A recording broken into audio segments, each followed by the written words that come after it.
রাষ্ট্রের সংজ্ঞা অথবা রাষ্ট্র বলতে কি বোঝো? মানুষ সামাজিক জীব, তাই তারা সংঘবদ্ধভাবে বসবাস করে। আর রাষ্ট্র হচ্ছে সংঘবদ্ধ মানুষের সর্বোচ্চ রাজনৈতিক প্রতিষ্ঠান, যা সমাজ তথা রাষ্ট্রের মানুষের সমগ্র জীবন প্রণালী নিয়ে আলোচনা করে। রাষ্ট্র সাধারণভাবে রাষ্ট্র বলতে আমরা বিশেষ উদ্দেশ্যে সাধনের জন্য প্রতিষ্ঠিত এক আবশ্যিক সংগঠনকে বুঝি। প্রামাণ্য সংজ্ঞা বিভিন্ন রাষ্ট্রবিজ্ঞানী বিভিন্নভাবে রাষ্ট্রের সংজ্ঞা দিয়েছেন। তার মধ্যে কয়েকটি সংজ্ঞা উল্লেখ করা হলো। অ্যারিস্টল এর মতে রাষ্ট্র হলো কতিপয় পরিবার ও গ্রামের সমষ্টি, যার লক্ষ্য হলো সঠিক সম্পূর্ণ জীবন গঠন।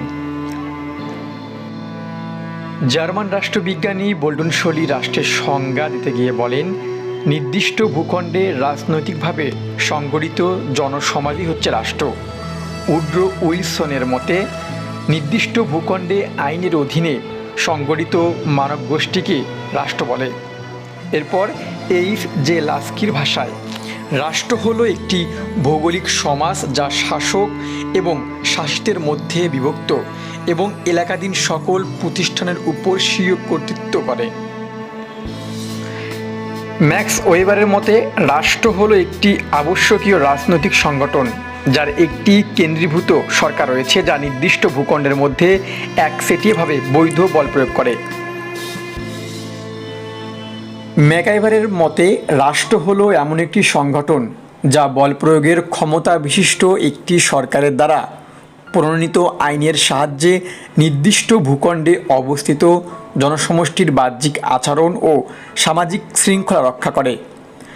রাষ্ট্রপতি উইলসনের ভাষায় কোনো নির্দিষ্ট ভূখণ্ডে আইন অনুসারে সংগঠিত কোনো জনসমষ্টিকে রাষ্ট্র বলে। অধ্যাপক আলমন্ড ও কোলম্যানের ভাষায় the political system is the legitimate order maintaining or transforming system in society. ওপেনহেমের মতে কোনো জনসমষ্টি এর নিজস্ব সার্বভৌম সরকারের অধীনে কোনো দেশে স্থায়ীভাবে বসবাস করলে তাকে রাষ্ট্র বলে। সুতরাং বলা যায় রাষ্ট্র হল নির্দিষ্ট ভৌগোলিক এলাকায় সংগঠিত সরকারের অধীনে স্থায়ীভাবে বসবাসকারী সার্বভৌম জনগোষ্ঠী। উপসংহারে উপযুক্ত আলোচনা শেষে বলা যায় যে রাষ্ট্র হচ্ছে সমাজের সর্বোচ্চ রাজনৈতিক প্রতিষ্ঠান। জনসমষ্টি একটি নির্দিষ্ট ভূখণ্ডে সংগঠিত সরকার গঠন করে স্বাধীনভাবে বসবাস করে। রাষ্ট্রকে ঘিরে মানুষের রাজনৈতিক জীবন আবৃত্তিত হয়। বর্তমান পৃথিবীতে রাষ্ট্র মানব জীবনের একটি অপরিহার্য প্রতিষ্ঠানে পরিণত হয়েছে।